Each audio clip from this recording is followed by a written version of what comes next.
ఓం శ్రీ సాయి సచ్చరిత్రము 20వ అధ్యాయము. ఈ అధ్యాయములో దాసగణుకు కలిగిన ఒక సమస్యను కాకాసాహెబ్ ఇంటిలోని పనిపిల్ల ఎట్లు పరిష్కరించెనో హేమత్ పంత్ చెప్పెను.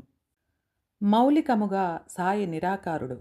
భక్తుల కొరకు ఒక ఆకారమును ధరించెను. ఈ మహాజగన్నాటకమునందు మాయ అను నటి సహాయముతో వారు నటుని పాత్ర ధరించిరి. సాయిని స్మరించి ధ్యానింతుముగాక. షిరిడీకి పోయి అచట మధ్యాహ్నహారతి పిమ్మట జరుగు కార్యక్రమమును జాగ్రత్తగా గమనింతుము. హారతి అయిన పిమ్మట సాయి మసీదు బయటకు వచ్చి గోడ పక్కన నిలిచి ప్రేమతోనూ దయతోనూ భక్తులకు ఊదీ ప్రసాదమును పంచిపెట్టుచుండిరి. భక్తులు కూడా సమానమైన ఉత్సాహముతో వారి సమక్షమున నిలిచి వారి పాదములకు నమస్కరించి వారి వైపు చూచుచూ ఊదీ ప్రసాదపు జల్లులను అనుభవించుచుండిరి. బాబా భక్తుల చేతులలో పిడికిళ్లతో ఊదీ పోయిచు వారి నుదుటిపై తమ చేతులతో ఊదీ బొట్టు పెట్టుచుండిరి. వారి హృదయమున భక్తుల ఎడ అమితమైన ప్రేమ. బాబా భక్తులని ఈ కింది విధముగా పలుకరించుచుండిరి.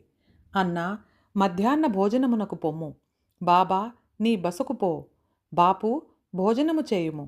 ఈ విధముగా ప్రతి భక్తుని పలకరించి ఇంటికి సాగనంపుచుండిరి. ఇప్పటికీ ఇది అంతయు ఊహించుకున్నచో ఆ దృశ్యములను తిరిగి చూచినంత ఆనందము కలుగును. మనోఫలకముపై సాయిని నిలిపి వారిని ఆపాదమస్తకము ధ్యానింతుము. వారి పాదములపై పడి సగౌరవముగా ప్రేమతో వినయముగా సాష్టాంగ నమస్కారమునర్చుచు ఈ అధ్యాయములోని కథను చెప్పెదను. ఈశావాస్యోపనిషత్తు. ఒకప్పుడు దాసగణు ఈశావాస్యోపనిషత్తుపై మరాఠీ భాషలో వ్యాఖ్య వ్రాయుటకు మొదలెడెను. మొట్టమొదట ఈ ఉపనిషత్తు గూర్చి క్లుప్తముగా చెప్పెదము. వేద సంహితములోని మంత్రములు కలుదగుటచే దీనిని మంత్రోపనిషత్తు అని కూడా అందురు. ఇందులో యజుర్వేదములోని 40వ అధ్యాయమగు వాజసనేయ సంహిత ఉండుటచే దీనికి వాజసనేయ సంహితోపనిషత్తు అని కూడా పేరు. వైదిక సంహితలుండుటచే దీనిని ఇతర ఉపనిషత్తుల కన్నా శ్రేష్టమని భావించెదరు. దీనికొక ఉదాహరణము. ఉపనిషత్తులన్నిటిలో పెద్దదియగు బృహదారణ్యకోపనిషత్తు ఈశావాస్యోపనిషత్తుపై వ్యాఖ్య అని పండితుడగు సాత్వలేకర్ భావించుచున్నారు. ప్రొఫెసర్ రానడే గారిట్లనుచున్నారు. ఈశావాస్యోపనిషత్తు మిక్కిలి చిన్నదైనప్పటికీ దానిలోని అంతర్దృష్టిని కలిగించు అనేక అంశములున్నవి. 18 శ్లోకములలో ఆత్మగూర్చి విలువైన అపురూపమగు వర్ణన, అనేక ఆకర్షణలకు దుఃఖములకు తట్టుకొను స్థైర్యము గల ఆదర్శ యోగీశ్వరుని వర్ణన ఇందురున్నవి. తరువాతి కాలమున సూత్రీకరింపబడిన కర్మయోగ సిద్ధాంతముల ప్రతిబింబమే ఈ ఉపనిషత్తు. తుదకు జ్ఞానమునకు కర్మలకు సమన్వయమగు ఉన్న సంగతులు చెప్పబడినవి. జ్ఞాన మార్గమును కర్మయోగమును సమన్వయము చేసి చెప్పుట ఈ ఉపనిషత్తులోని సారాంశము. ఇంకొక చోట వారిట్లనిరి. ఈశావాస్యోపనిషత్తులోని కవిత్వము, నీతి, నిగూఢత్వము వేదాంతముల మిశ్రమము. పై వర్ణనను బట్టి ఈ ఉపనిషత్తును మరాఠీ భాషలోనికి అనువాదము చేయుట ఎంత కష్టమో ఊహించవచ్చును. దాసుగణు దీనిని మరాఠీ ఓవి ఛందస్సులో వ్రాసెను. దానిలోని సారాంశమును గ్రహింపలేకుండుటచే తాను వ్రాసిన దానితో అతడు తృప్తి చెందలేదు. అతడు కొందరు పండితులను అడిగెను. వారితో చర్చించెను. కాని వారు సరైన సమాధానమియ్యకుండిరి. కావున దాసగణు కొంతవరకు మనస్కుడయ్యెను. సద్గురువే బోధించుటకు యోగ్యత సమర్థత కలవారు. ఈ ఉపనిషత్తు వేదముల యొక్క సారాంశము. ఇది ఆత్మ సాక్షాత్కారమునకు సంబంధించిన శాస్త్రము. ఇది జనన మరణములనే బంధములను తెగకొట్టు ఆయుధము లేదా కత్తి. ఇది మనకు మోక్షమును ప్రసాదించును. కనుక ఎవరైతే ఆత్మ సాక్షాత్కారము పొంది ఉన్నారో అట్టివారే ఈ ఉపనిషత్తులోని అసలు సంగతులు చెప్పగలరని అతడు భావించెను. ఎవరునూ దీనికి తగిన సమాధానమును ఇవ్వనప్పుడు దాసగణు సాయిబాబా సలహా పొంద నిశ్చయించుకొనెను.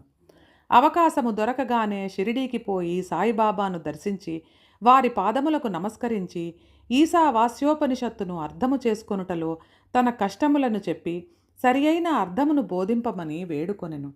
సాయిబాబా ఆశీర్వదించి ఇట్లనెను. తొందరపడవద్దు. ఆ విషయములో ఎట్టి కష్టమూ లేదు. తిరుగు ప్రయాణములో విలీపార్లేలోని కాకాసాహెబ్ దీక్షిత్ పనిపిల్ల నీ సందేహమును తీర్చును.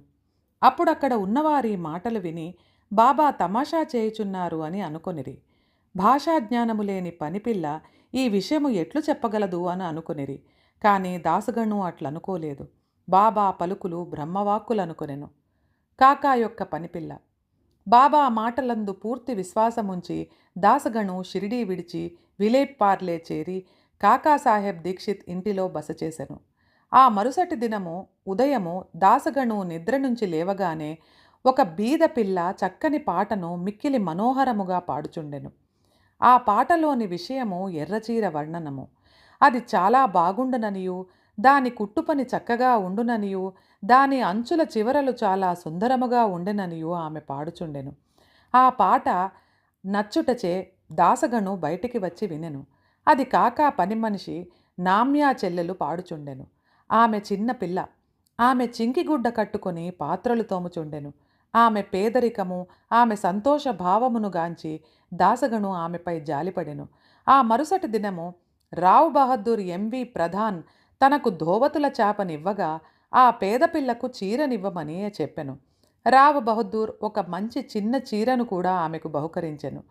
ఆకలితో నకనకలాడుతున్న వారికి విందు భోజనము దొరికినట్లు ఆమె అమితానంద పరవశురాలయ్యెను. ఆ మరుసటి దినము ఆమె ఆ కొత్త చీరను ధరించెను. అమితోత్సాహముతో తక్కిన పిల్లలతో కలిసి గిర్రున తిరుగుచూ నాట్యము చేసెను. అందరికంటే తానే బాగుగా ఆడిపాడెను. మరుసటి దినము చీరను పెట్టెలో దాచుకొని మామూలు చింకి బట్టలను కట్టుకొని పనిచేయుటకు వచ్చెను. కాని ఆమె ఆనందమునకు లోటు లేకుండెను. ఇదంతయు చూచి దాసగను జాలిభావముతో మెచ్చుకోలుగా మారెను. పిల్ల నిరుపేద కాబట్టి చింకిగుడ్డలు కట్టుకొనెను. ఇప్పుడు ఆమెకు కొత్త చీర కలదు, కానీ దానిని పెట్టెలో దాచుకొనెను. అయినప్పటికీ విచారమనున్నది గాని నిరాశ అనున్నది గాని లేక ఆడుచూ పాడుచూ ఉండెను. కాబట్టి కష్టసుఖములను భావములు మన మనోవైఖరిపై ఆధారపడి ఉండునని అతడు గ్రహించెను. ఈ విషయము గురించి దీర్ఘాలోచన చేసెను. భగవంతుడిచ్చిన దానితో మనము సంతసింపవలెను. భగవంతుడు మనలను అన్ని దిశల నుండి కాపాడి మనకు కావలసినది ఇచ్చుచుండును. కాన భగవంతుడు ప్రసాదించినదంతయు మన మేలు కొరకే అని గ్రహించెను.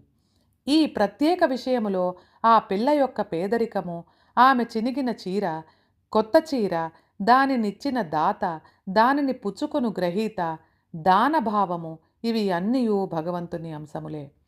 భగవంతుడు ఈ అన్నిటి యందు వ్యాపించి ఉన్నాడు. ఇచట దాసగను ఉపనిషత్తులోని నీతిని అనగా ఉన్నదానితో సంతుష్టి చెందుట, ఏది మనకు సంభవించుచున్నదో అది అంతయు భగవంతుని ఆజ్ఞచే జరుగుచున్నది అని అనుకొనుట తుదకది మనం మేలు కొరకే అని గ్రహించెను. విశిష్టమైన బోధనా విధానము. పై కథను బట్టి బాబా మార్గము మిక్కిలి విశిష్టమైనదనియు అపూర్వమైనదనియు పాఠకులు గ్రహించియే యుందురు. బాబా షిరిడీని విడువనప్పటికీ కొందరిని మచ్చింద్రగఢ్కు, కొందరిని కోల్హాపూర్కి గాని షోలాపూర్కి గాని సాధన నిమిత్తము పంపుచుండెను. కొందరికి సాధారణ రూపములోనూ, కొందరికి స్వప్నావస్థలోనూ, అది రాత్రి గాని పగలు గాని కాన్పించి కోరికలు నెరవేర్చుచుండెను. భక్తులకు బాబా బోధించు మార్గములు వర్ణింపనలవి కాదు. ఈ ప్రస్తుత విషయములో దాసగణువును విలీపార్లే పంపి పనిపిల్ల ద్వారా అతని సమస్యను పరిష్కరించెను. కానీ విలీపార్లే పంపకుండా షిరిడీలోనే బాబా బోధించరాదా అని కొందరు అడగవచ్చును. కానీ బాబా అవలంబించినది అదే సరి అయిన మార్గము. కానిచో పేద నౌకరీ పిల్ల ఆమె చీర కూడా భగవంతుని సంకల్పరూపములే అని దాసగను ఎట్లు నేర్చుకొనును? ఈశావాస్యోపనిషత్తులోని నీతి. ఈశావాస్యోపనిషత్తులో ఉన్న ముఖ్య విషయము అది బోధించు నీతి మార్గమే. ఈ ఉపనిషత్తులో ఉన్న నీతి దానిలో చెప్పబడిన ఆధ్యాత్మిక విషయములపై ఆధారపడి ఉన్నది. ఉపనిషత్తు ప్రారంభవాక్యములే భగవంతుడు సర్వాంతర్యామి అని చెప్పుచున్నవి. దీనిని బట్టి మనము గ్రహించవలసినది ఏమన, భగవంతుడు మానవునికి ఇచ్చిన దానితో సంతుష్టి చెందవలెను. ఏలయన భగవంతుడు అన్నిటియందు కలడు. కావున భగవంతుడు ఏది ఇచ్చెనో అది ఎల్లను తమ మేలు కొరకే అని గ్రహింపవలెను. దీనిని బట్టి ఇతరుల సొత్తుకై ఆశించరాదనియు, ఉన్నదానితో సంతుష్టి చెందవలననియు, భగవంతుడు మన మేలు కొరకే దానిని ఇచ్చి ఉన్నాడనియు, కావున అది మనకు మేలు కలగచేయునని గ్రహించవలెను. దీనిలోని ఇంకొక నీతి ఏమనా, మనుష్యుడు ఎల్లప్పుడూ ఏదో తనకు విధింపబడిన కర్మను చేయుచునే ఉండవలెను. శాస్త్రములో చెప్పిన కర్మలు నెరవేర్చవలెను. భగవంతుని ఆజ్ఞానుసారము నెరవేర్చుట మేలు. ఈ ఉపనిషత్తు ప్రకారము కర్మ చేయకుండా నుండుట ఆత్మనాశనమునకు కారణము. మానవుడు శాస్త్రములో విధింపబడిన కర్మలు నేర్చుకొనుట వలన నైష్కర్మ్యాదర్శము పొందును.